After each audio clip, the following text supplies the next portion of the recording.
말씀 보도록 하겠습니다. 함께 보실 하나님의 말씀은 구약성경 창세기 22장 7절로 13절까지의 말씀을 보도록 하겠습니다. 구약성경 28면쯤에 있습니다. 창세기 22장 7절로 13절까지의 말씀을 우리 한 목소리로 함께 읽도록 하겠습니다. 7절입니다. 이삭이 그 아버지 아브라함에게 말하여 이르되 내 아버지여 하니 그가 이르되 내 아들아 내가 여기 있노라. 이삭이 이르되 불과 나무는 있거니와 번제할 어린 양은 어디 있나이까. 아브라함이 이르되 내 아들아 번제할 어린 양은 하나님이 자기를 위하여 친히 준비하시리라 하고 두 사람이 함께 나아가서 하나님이 그에게 일러주신 곳에 이른지라. 이에 아브라함이 그곳 제단을 쌓고 나무를 버려놓고 그의 아들 이삭을 결박하여 제단 나무 위에 놓고 손을 내밀어 칼을 잡고 그 아들을 잡으려 하니 여호와의 사자가 하늘에서부터 그를 불러 이르시되 아브라함아 아브라함아 하시는지라. 아브라함이 이르되 내가 여기 있나이다 하매 사자가 이르시되 그 아이에게 내 손을 대지 말라. 그에게 아무 일도 하지 말라. 내가 내 아들 내 독자까지도 내게 아끼지 아니하였으니 내가 이제야 네가 하나님을 경외하는 줄을 아노라. 아브라함이 눈을 들어 살펴본즉 한 순양이 뒤에 있는데 뿔이 수풀에 걸려 있는지라. 아브라함이 가서 그 순양을 가져다가 아들을 대신하여 번제로 드렸더라. 아멘. 할렐루야. 오늘은 이 본문의 말씀을 통해서 우리가 새벽에 다루는 말씀인데요. 오늘 본문의 말씀을 통해서 공감이라는 제목으로 함께 은혜를 나누도록 하겠습니다. 새벽에 창세기의 말씀을 보고 있습니다. 그리고 이 창세기의 말씀 중에서도 특별히 이제 아브라함이 하나님 앞에 독자 이삭이죠. 이 아들을 얻게 되는 아주 중요한 내용의 말씀을 지난주 한 주 동안에 쭉 살펴보고 있었습니다. 특별히 그 말씀 중에서 오늘 우리에게 되게 유명한 말씀이 아닌가 싶어요. 아들 이삭을 바치는 이 말씀을 우리가 함께 살펴보면서 주님의 마음을 우리가 좀 헤아리고 주님의 공감하는 시간이 되는 복된 말씀의 시간이 되기를 바랍니다. 여러분 이 이삭을 아브라함이 바치는 이 말씀 여러분 한두 번쯤은 들어보셨죠? 혹시 처음 들으시는 분이 계신가요? 안 계시리라 생각은 되는데요. 저도 이 말씀을 볼 때 참 어렸을 때 이 말씀을 들었을 때는요. 제가 귀를 다 열지 못하고 들었습니다. 이해를 못했어요. 하나님께서 아브라함한테 아들을 죽이라고 달라 그랬다고? 그래서 이제 그 내용을 정확하게 제가 인지하지 못하고 그냥 은혜롭게만 들었습니다. 근데 조금 나이가 들면서 청년쯤 됐을 때 깜짝 놀랐어요. 아니 진짜 하나님께서 정말 아들을 달라고 한 거야? 그러면서도 이제 은혜를 받았죠. 신학교 가서도 은혜를 받았습니다. 그래 하나님께서는 모든 걸 예비하셔라고 은혜를 받았는데요. 제가 아이를 낳고 그리고 제가 이제 아들이 있죠. 아들을 앞에 놓고 앉혀놓고 이 설교를 한 적이 있었어요. 그랬는데 깜짝 놀랐습니다. 저는 막 은혜롭게 말씀을 전하고 있는데 한쪽이 너무 막 그늘지고 어두운 모습이 보이는 거예요. 예배당이 다 어두운 것 같아요. 그래가지고 왜 그런가 하고 봤더니 저희 아들이 얼굴이 너무 안 좋은 거예요. 색이. 그래서 이 말씀이 아이한테 좀 자극이 되고 충격인가? 라고 생각을 했는데 물어보더라고요. 저한테 아빠 하나님이 이거 달라 그러면 어떡할 거야? 라고 물어보는데 순간 제가 이 아이한테도 그렇고 나한테도 그렇고 이 말씀이 되게 어려운 말씀이구나. 그리고 결코 쉬운 문제가 아니구나 라는 생각이 들었습니다. 근데 속으로는 마음을 먹었죠. 하나님 달라고 하시면 줘야지. 속으로는 이제 생각은 했는데 그래도 이게 이제 쉬운 문제 아니잖아요. 그리고 나서 이 말씀에 대해서 또 한번 묵상하고 깊이 생각하고 말씀을 행하려고 그렇게 했던 기억들이 쭉 있습니다. 이번에 새벽에 또 말씀을 준비하다가 주님의 그 깊은 은혜의 말씀이 한 번 더 생각이 났고요. 여러분들과 공감이라는 제목으로 함께를 은혜를 나누고자 합니다. 예수님께서는요. 주님의 말씀, 계시의 말씀 우리에게 주셨어요. 하나님께서도 계시의 말씀을 주셨어요. 여러분 혹시 아세요? 예수님이 복음을 전하실 때 성도들한테 비유로 말씀하신 내용이요. 알고 계십니까? 예수님이 많은 사람들이 모여서 복음의 말씀을 듣는데 예수님이 꼭 비유로 하신 말씀이 있대요. 저도 몰랐습니다. 저를 가르쳤던 교수님이 계시는데 이 내용을 힘있게 말씀하셔서 깜짝 놀랐습니다. 주님께서 비유로 말씀하시는 이 비유의 내용은요, 하나도 빠짐없이 다 천국에 대해서 설명하실 때 비유로 설명하신다고 합니다. 그래서 그런가? 예수님께서 비유로 말씀하시는데 천국에 대해서 말씀하실 때는 정확하게 비유로 말씀하셨나? 그리고 생각해 보니까 예수님께서 천국에 대해서 설명하실 때는요, 비유로 설명하세요. 그래서 이런 생각이 들었어요. 왜 근데 비유로 말씀하시지? 그냥 천국 그냥 설명하시면 되는데 왜 꼭 비유로 설명하시지? 그리고 예수님께서 천국을 비유로 설명하면요, 이런 현상들이 나타납니다. 한쪽에서는 막 기뻐해요. 아멘 막 하고 사람들이 천국에 대해서 막 소망을 갖습니다. 근데 여러분, 비유로 말씀하실 때 또 한쪽에 반응이 있습니다. 어떤 반응인지 아세요? 사두개인, 바리새인 이런 사람들이 그 말씀을 듣고는요, 그 마음에 불편함을 가지고 돌아갑니다. 어떻게 돌아가냐면 예수라는 분은 도대체 어떤 분이야? 왜 이렇게 얘기를 하지? 이상한 내용을 얘기하시네.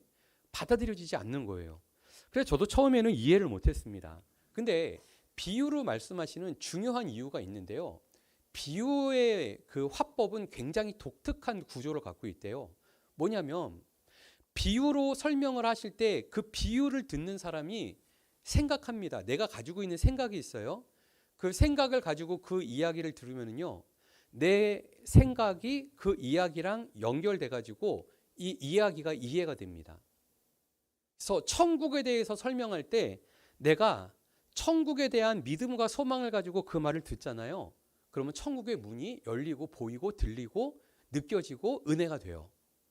근데 천국에 대해서 설명하고 있는 내용을 내가 믿음으로 받아들이지 않고 내가 불신을 가지고 내 생각만 가지고 천국에 대해서 얘기를 듣죠.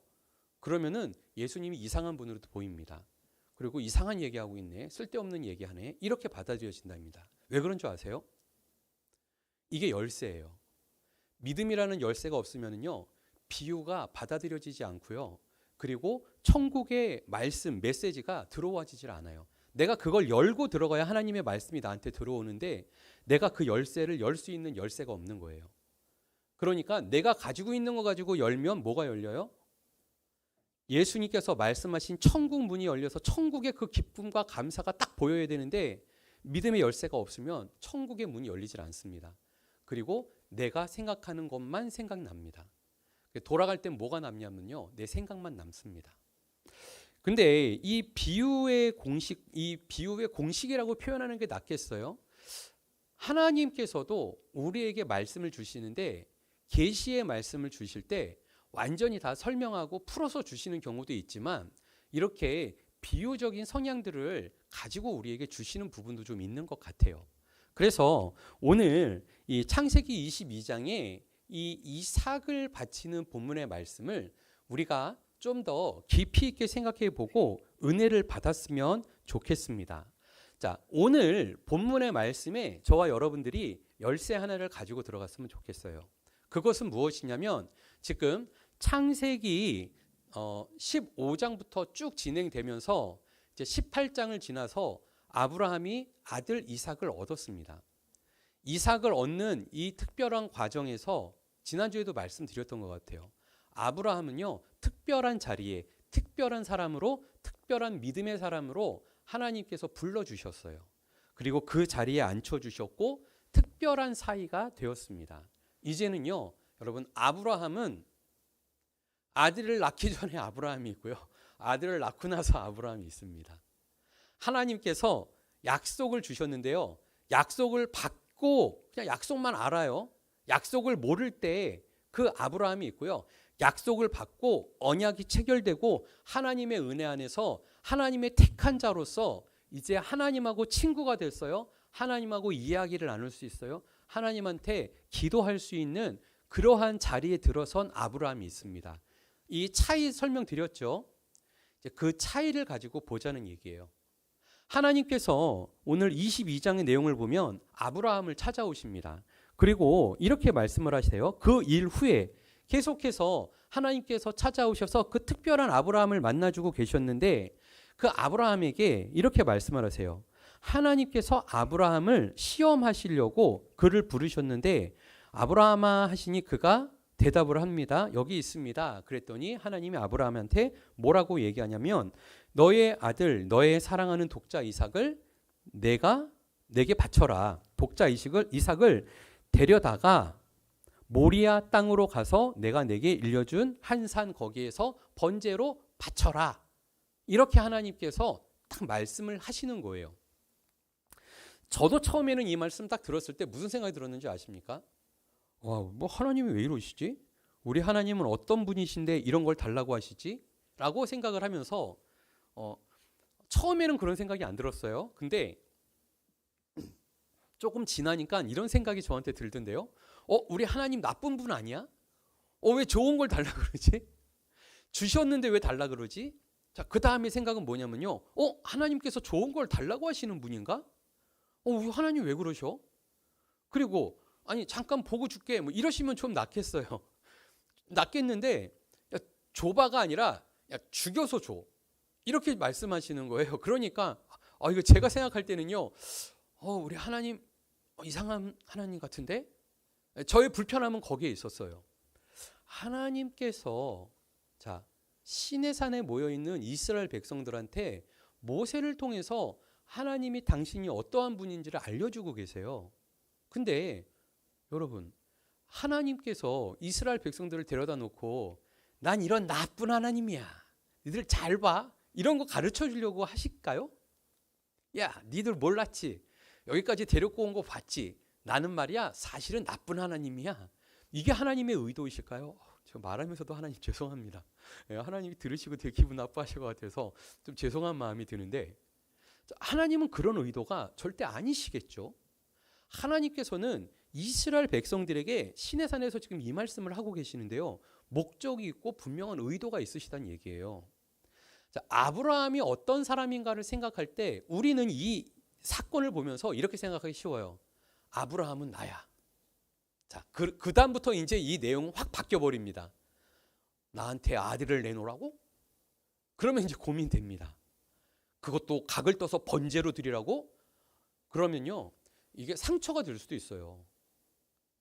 나는 상처가 안 돼도요, 적어도 제 아들은 상처가 됩니다. 아빠, 나 번제로 드릴 거야? 각을 떠서 죽여서 드릴 거야? 우리 아들은 저를 보고 그 생각을 할 텐데요. 그때 제가 어떻게 대답하는 게 맞습니까? 하나님께서 모세를 통해서 이스라엘 백성들이 아니 모세님 보십시오. 하나님이 우리 다 이렇게 죽이라는 거예요? 각을 떠서 바치라는 겁니까? 그리고 모세를 쳐다보면 모세가 뭐라고 대답을 해야 될까요? 이 말씀을 전하면서 모세는 무슨 대답을 하고 싶을까요? 그렇죠. 그러니까요, 모세는 이 말씀을 전할 때 미안하게 전하지 않았을 거예요. 그리고 말씀을 전할 때 우리 하나님은 이런 분이야라고 전하지 않았을 것 같아요. 즉, 제가 지금 말씀드린 거는 오해를 불러오는 해석이라는 얘기예요. 그렇게 이해되어서는 안 되죠. 그래서 오늘 본문을 우리가 좀 더 주님께서 의도하신 대로 바라볼 필요가 있습니다. 주님께서 우리에게 말씀을 주시고 천국의 문을 여신다고요. 우리를 만나주길 원하시고 우리와 함께하길 원하세요. 누구랑? 지금 시내산에 지금 도착해서 함께하고 있는 이스라엘 백성들에게 내가 너희들 손 잡고 가나안 땅, 영원한 땅에 함께 들어갈 거야. 너희들은 복을 받고 하나님의 영광 안에 거할 거야. 이렇게 불러놓고서는 다 내놔. 이렇게 되면, 그죠? 내가 다 죽여서 내놔. 이렇게 되면은 여러분 이스라엘 백성들이 무슨 생각을 하겠습니까? 절대로 이러한 코드로 우리가 바라보는 것이 바른 해석이 아니라는 거죠. 오늘 본문은 앞의 내용과 연결되어져 있습니다. 하나님께서 아브라함을 특별한 관계, 특별한 자리로 초대하셨다는 거예요. 특별하게 초대되어진 아브라함에게 하나님께서 말씀을 하고 계시는 겁니다. 자, 저와 여러분들도 이제 이거 생각하셔야 돼요. 우리가 특별한 하나님의 초대된 자리에 서 있다는 거죠. 하나님의 은혜의 자리에 초대되어 있고 하나님의 복을 받은 자리에 초대되어 있습니다. 그 자리에 새롭게 된 자리에서 우리가 이 말씀을 보아야 돼요. 특권이 있는 사람들이에요. 그리고 그 특별한 자리에 서 있는 자들입니다. 남들은 보이지 않아요. 근데 우리는 보여요.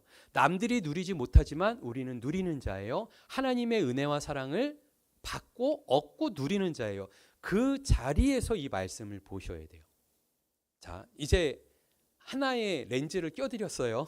그죠? 이제 이 렌즈 가지고 우리가 이 본문을 보기를 바랍니다. 주님께서는 왜 이렇게 아브라함에게 말씀을 하셨을까요? 아브라함은 지금 열방의 아버지가 됐습니다. 아브라함을 통해서 이미 하늘의 별과 같이 그 많은 자손을 얻게 되는 약속을 받은 거예요. 열방의 많은 나라에 복을 줄 하나님의 사람으로 아브라함이 부름을 받았습니다. 그렇게 부름을 받았고요. 이제 아브라함은 뭐 또 하는 사람이에요? 하나님께 이렇게 얘기도 할 수 있는 사람이에요. 하나님, 근데요, 의인 50명 있으면 멸망시키실 겁니까? 좀 너무하시는 거 아니에요? 의인 50명 있는데 좀 생각 좀 해보세요. 하나님께서 들으시고 어떻게 했어요? 알았어, 생각해 볼게. 의인 50명 있으면 멸망시키지 않을게. 거기서 안 끝냈죠? 45명, 40명, 30명, 20명, 10명까지 하나님께 꼬치꼬치 얘기하면서 대들지는 않았지만 이야기하면서 10명 의인이 있으면 어떻게 하실 겁니까? 알았어. 네 말대로 의인 10명 있으면 용서해 줄게. 지금 그런 아브라함이에요. 하나님하고 지금 사이가 어떤 사이인지 아시겠습니까? 그렇게 사이가 좋아졌는데 사이가 좋아졌을 때 하나님께서 아브라함에게 하신 말씀이에요. 아주 특별한 사이, 특별한 관계가 되었고 하나님과 아브라함이 이제는 그냥 서로 아는 정도가 아닌 거죠. 그 마음 중심을 헤아리고 그분의 생각도 좀 헤아리고 그분의 뜻도 헤아리고 알고 믿는 사이. 아브라함은 이제 믿어요. 정말 믿어요. 하나님께서 나의 독자 이삭을 통해서 하늘의 별과 같은 많은 자손을 줄 것을 정확하게 믿는 사람이 됐어요. 그리고 그런 자격이 있어요. 아비멜렉도 와가지고 막 같이 언약 맺자 그러고 막 이렇게 부탁하고 막 한단 말이에요. 이제 아브라함은요, 평범한 사람이 아닙니다. 아주 특별한 은혜를 받은 사람으로 그가 하나님께서 높이셨어요. 그 높임 받은 자리에서 하나님이 던져주는 말이에요. 전 이렇게 말씀드리고 싶어요. 여러분들이 지금 집에서 한 아이의 아버지 어머니로 지내고 계세요. 그럴 수 있어요. 근데 여러분들이 오늘 대통령으로 여러분들이 뽑혔어요. 그리고 이제 여러분들 내일 청와대로 들어가셔야 됩니다. 여러분들은 대통령이에요. 대통령이 돼가지고 한 달쯤 됐는데 하나님이 찾아오셨다고요. 자, 지금 집에서 기도하고 있는 여러분들의 기도와 여러분들이 청와대에 들어가서 기도하고 있을 때 여러분들의 기도가 같겠어요? 다르겠어요? 내용도 다르고 뭔가 좀 다르겠죠. 야, 그냥 부모님으로서만 기도하실 거예요? 나라는 안 돌아보시고 집만 돌아보실 거예요? 예. 여러분들이 보는 눈도 생각도 다 바뀝니다. 이제는 규모가 바뀌어요. 국가를 국가를 통치하고 다스려야 되기 때문에 보는 눈, 보는 생각이 달라진다는 얘기예요. 그렇게 하나님께서 아브라함을 높이 세워 놓으시고 그 다음에 하나님께서 던지신 말씀이 뭐냐면 너의 아들 독자 이삭을 모리아 산에 데리고 가서 내게 번제로 바쳐라, 이렇게 얘기를 하신 겁니다. 자, 아브라함이 보통 사람 같았으면은 이 말을 듣고서는요, 많은 고민을 했을 겁니다. 근데 오늘 성경에 보면요, 아브라함은 그 다음날 바로 짐 챙깁니다.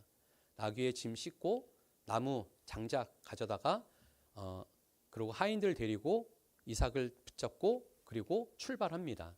그리고 오늘 성경은 바로 3일 길을 가서 모리아산이 저 앞에 보이는 데까지 왔을 때 이삭이 아빠한테 하는 얘기가 오늘 본문의 내용입니다. 여러분, 자, 하나님께서 아브라함에게 얘기하셨을 때 하나님의 마음을 생각해 보세요.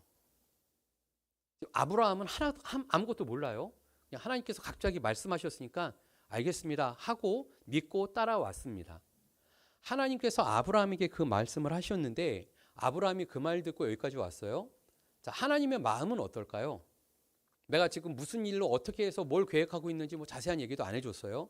그냥 아브라함아, 너 독자 이삭 모리아산에다가 바쳐라. 딱 이렇게 얘기를 했습니다. 아브라함은 아무것도 모릅니다. 근데요, 여러분, 자, 우리는 계시된 말씀과 신약 성경까지 가지고 있습니다. 저는요, 왜 이 말씀을 보면 아주 비슷한 케이스가 하나 생각이 나요. 어떤 케이스인지 아십니까? 저는 예수님이 자꾸 생각이 나요. 예수님이 이삭처럼 이제 십자가에 달려 죽거든요. 하나님께서 이 일을 계획하고 계세요. 근데 이 계획을 하나님은 아십니다. 근데 조금 다른 건 뭐냐면요. 예수님도 아십니다. 성령님도 아십니다. 아직 예수님이 이 땅에 안 오셨어요. 근데 이 사건을 알고 계시고 계획하고 계세요. 근데 그 계획을 지금 누구한테 알려주냐면 아브라함한테 알려주는 거예요. 아브라함은 자기 아들이 지금 어떻게 될지 몰라요. 그냥 번제로 바치라고 하니까 네 알겠습니다 하고 지금 가고 있는 중이거든요. 근데 아브라함은 갑자기 시키니까 그 일을 하고 있는데요. 그럼에도 불구하고 아브라함은 그걸 순종하고 따라갑니다. 이삭은 지금 아무것도 몰라요. 하나님께서는 아브라함에게 시키면서 저는 그런 생각이 들어요. 하나님의 마음, 아브라함의 마음. 둘 다 아들이 있어요. 하나님은요, 예수님하고 하나 되어지신 분이에요. 감출 것도 없고 속일 것도 없고 서로 기뻐하고 서로 잘 알아요. 그런 연합을 이루는 하나 되는 하나님의 관계이신데 하나님의 계획을 아들 예수님도 다 아세요. 근데 아브라함은 하나님한테 말씀을 들어서 알긴 아는데 아들 이삭은 아무것도 몰라요. 하나님 말씀을 듣고 아들을 데리고 가는 게 쉽겠습니까?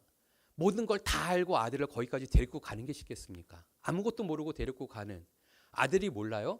데리고 가는 게 쉽겠어요? 아니면 모든 걸 다 알고 그곳으로 데리고 가는 하나님이 쉽겠어요? 누가 어렵냐고 물어봐야 되나요? 그죠? 똑같은 상황인데 하나님께서는 어마어마하게 어려운 지금 숙제를 갖고 계시고요.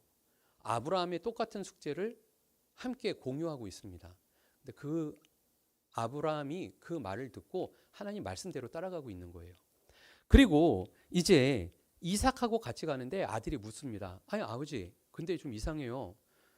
나무도 가지고 가고 모든 게 다 준비된 것 같은데 왜 바쳐야 될 번제의 양은 없어요? 이렇게 물어보는 겁니다. 아브라함의 마음이 어떨까요? 그 말을 듣고 입 다물고 따라와 이렇게 말을 해야 되는데 이놈이 뭘 알고 지금 이 얘기를 하는 걸까? 아브라함이 마음이 어떻겠냐고요. 아이고야, 드디어 물어보는구나 이놈이. 아이고 이거 어떻게 대답하지? 너를 지금 바쳐야 되는데 그거를 지금 아브라함은 알고 있잖아요. 근데 아브라함의 그 마음, 번제로 바치려고 데리고 가는, 손잡고 가는 그 마음이 기가 막히잖아요. 기가 막히잖아요. 근데 뭐라고 하냐면 하나님께서 다 준비해 놓으셨을 거야. 하나님께서 그 모든 짐승을 다 준비해 놓으셨을 테니까 너는 걱정하지 말고 따라와. 이렇게 얘기를 하고 하나님만 믿고 의지하고 간단 말이죠. 근데 하나님하고 예수님은 어땠을 것 같아요?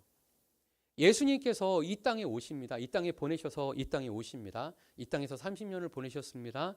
이제 하나님의 공생애가 예수님의 공생애가 시작되고 십자가에 달릴 그 시간이 됐습니다. 예수님께서 그 길을 가고 있는데요. 하나님은 다 아시잖아요. 이미 이때도 알고 계셨고요. 그때도 알고 계시고요. 예수님이 그 길을 가는 것도 다 알고 계세요. 근데 그 독생자 아들을 이 땅에 보내야 돼요. 아들이 물어봅니다. 저는 아들이 물어보는 이 장면이, 이삭이 물어보는 그 장면이 예수님은 안 물어봤습니까? 그때 하나님의 마음은 어땠을까? 아브라함은 어떻게 대답을 했어요? 하나님께서 준비해 주실 거야. 걱정하지 마. 이렇게 얘기를 했는데 하나님은요. 예수님이요. 겟세마네 동산에서 땀방울이 핏방울이 되도록 3번 기도합니다. 아버지, 이 십자가 내게서 그냥 지나가게 해주십시오. 근데 내 뜻대로 마시고 아버지 뜻대로 해주십시오. 이 기도를 하시는데 아버지의 마음은 어떨까요? 아브라함의 마음도 기가 막히는데 아들이 몰라요? 그 말을 못 해줘도 기가 막히고 정신을 놓을 상황인데 하나님께서 독생자 예수님을 보냈어요. 예수님이 아버지 똑바로 쳐다보고 대놓고 기도를 하죠. 아버지, 내게서 그냥 지나가게 해주십시오. 차라리 그 기도를 안 했으면, 예수님이 그렇게까지 기도를 안 했으면 하나님 마음은 어땠을까? 아니요. 근데 이미 서로 다 아시잖아요. 하나님도 아시고 예수님도 아시고. 그러니까 예수님은 있는 그대로 기도하시는 게 맞아요. 그래서 그렇게 기도하십니다. 그러면서도 덧붙이시죠. 내 뜻대로 마시고 아버지 뜻대로 하십시오. 그렇게 기도하는 그 어려운 상황, 정말 정신을 놓을 만큼 힘든 그 상황을 이미 아브라함을 통해서 하나님께서 그 길을 걷게 하시고 보게 하세요. 하나님은 알고 계셨어요. 이게 얼마나 당황스럽고 얼마나 어렵고 얼마나 힘든 일인지 친구를 통해서 하나님께서 보셨어요. 아브라함을 통해서 이렇게 지켜보고 계셨어요. 그리고 이제 아브라함이 이삭을 데리고 올라갑니다. 그리고 아들을 이제 묶어놓고 아들을 눕혀놓고 그리고 칼을 들고 아들을 이제 번제로 죽이려고 칼을 들고 내려치려고 합니다. 하나님께서는 그 모든 과정을 다 지켜보셨어요. 다 느끼셨고요. 다 공감하셨어요. 아브라함의 그 마음과 무너지는 마음과 이해할 수 없는 그래도 순종하고 따라가는 그 어려움을 하나님께서 다 보셨고요. 누구도 봤어요? 예수님도 보셨어요. 이삭도 다 봤어요. 아브라함도 봤습니다. 그리고 이제 말씀대로 아들을 죽이려고 할 때 하나님께서 개입하시죠. 선사를 통해서 아브라함아 아브라함아 그 손을 대지 마라. 네 마음을 알았다. 내가 다 안다. 그리고 그 뒤에 수풀에 순양을 준비해 놓으시고 그 순양을 대신 바치게 합니다. 여러분 아브라함은요. 히브리서에 보니까 아브라함은 히브리서 11장에 19절에 그 내용이 나와요. 하나님께서 죽이신다 할지라도 살릴 줄 믿었다 그래요. 하나님께서 이미 약속하신 게 이제 믿어지는 사람이에요. 아브라함은. 그래서 그 믿음대로 순종하면서 갑니다. 근데 순종하면서 갈 때 하나님께서 어떻게 하세요? 아들을 잡지 않습니다. 죽이지 않는다고요. 그리고 하나님께서는 거기서 예비하신 여호와 이레에 순양을 준비해 놓으시고 순양으로 제사를 드리게 해요. 근데 하나님은 어떻게 하셨죠? 하나님은 대신 죽는 순양이 있었습니까? 하나님께서는 우리의 죄를 씻어주시기 위해서 대신 죽는 그 자리에 독생자 아들을 보냈어요.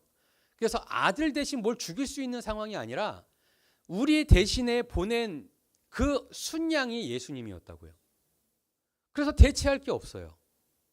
그래서 예수님은 십자가에 달려 죽기까지 순종하셨고 예수님은 물과 피를 다 쏟으셔서 그 십자가에 달리십니다. 근데 하나님께서는요. 이 모든 것들을 다 보셨다는 거예요. 저는요. 자, 하나님의 그 아픈 마음 기가 막히죠. 이 마음을 누가 나중에 알 수 있을까요? 저는 아브라함이 그래서 하나님의 친구라고 생각을 해요. 아브라함이 하나님 보면서 그죠? 내 아들 이삭은 살았는데 순양을 대신 주셔서 여호와 이레가 됐는데 예수님은요? 하나님, 당신의 아들 독생자 예수님은 어떻게 되는 거예요?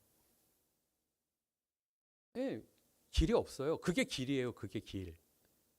우리를 위해서 예수님의 제자들과 세워질 교회와 또 그 교회를 통해서 구원받을 자들을 위해 주님께서 보내신 독생자죠.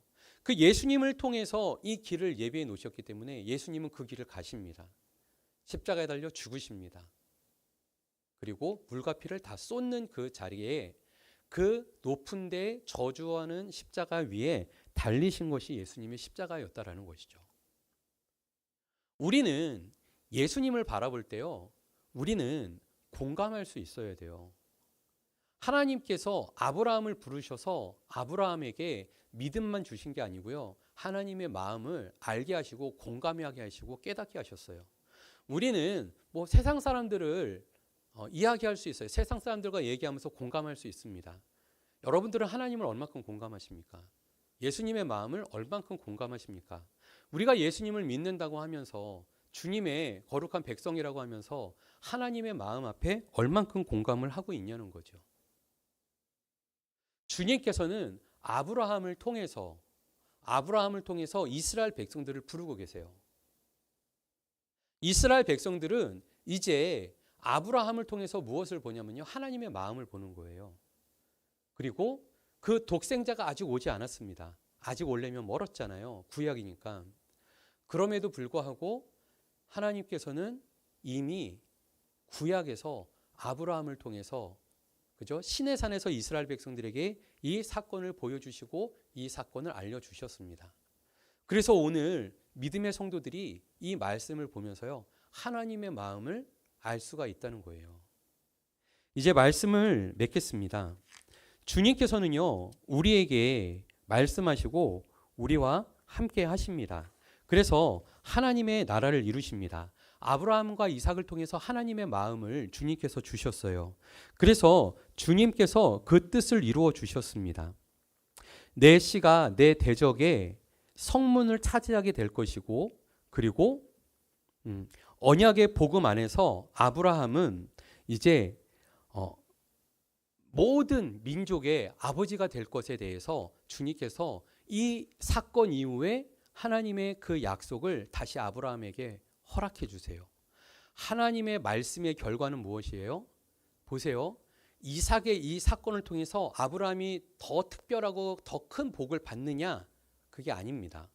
그러니까 앞에서 다 하나님께서 약속하신 내용입니다. 그죠? 하늘의 별과 같이 바다의 모래같이 네 자손이 많아질 거야. 너는 열방의 아버지가 될 거야. 이거 다 앞에서 했던 말씀이에요. 근데 이제 아브라함은 어떤 사람이 되었어요? 하나님의 마음을 알고 하나님과 함께하는 사람이에요. 그리고 아브라함은 이제 모든 민족에게 하나님을 전하고 하나님을 증거하는 하나님의 사람으로 세움받게 된 것이죠. 저와 여러분이 주님 앞에 부름받은 줄을 믿습니다. 우리가 예수님을 믿고 구원받은 성도로 부름받은 것은요, 단순히 그냥 예수님 믿어요 이 말 하려고 모인 사람들 아닙니다. 하나님의 마음을 우리가 보고요, 하나님의 마음을 알고요, 하나님과 동행하고요, 하나님의 그 은혜를 전하는 사람들이 바로 믿음의 성도들입니다. 주님께서는 이 이삭의 사건을 통해서 주님의 마음을 주셨어요. 주님의 마음을 오픈하셨어요. 되게 어려운 마음이에요. 저와 여러분들은 하나님의 이 마음을 받으실 수 있습니까? 이 마음을 바라보십시오. 그리고 이 마음을 좀 붙잡으셨으면 좋겠어요. 그러면 주님께서 저와 여러분들의 마음을 붙잡아 주시고요, 예수님이 우리와 함께 하십니다. 그리고 예수님께서 우리와 함께 하셔서 우리 주변에 죽어가는 영혼들을 위해서 주님의 구원의 손을 펴신다는 거예요. 저와 여러분들을 통해서 하나님의 나라가 확장되어지고 하나님의 일이, 하나님의 뜻이 이 땅 가운데 온전히 선포되고 나타나지기를 예수님의 이름으로 축원합니다.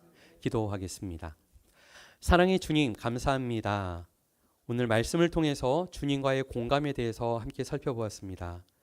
아브라함과 하나님과의 그 공감하는 말씀, 또한 이삭과 예수님이 함께 공감했던 그 십자가의 여정과 그 모리아산의 여정을 우리가 말씀을 통해 살펴보았습니다. 주님께서 함께하여 주셔서 우리가 주님의 마음을 보게 하시고 알게 하시고 깨닫게 하여 주시고, 그래서 우리를 통해서 하나님의 놀라운 하나님의 역사가 우리의 삶을 통해 이루어지고 더 큰 하나님의 역사를 이루어가는 성도의 삶이 다 되게 하옵소서. 예수님의 이름으로 기도드립니다. 아멘. 우리 함께 찬송 드리도록 하겠습니다. 찬송가 539장입니다.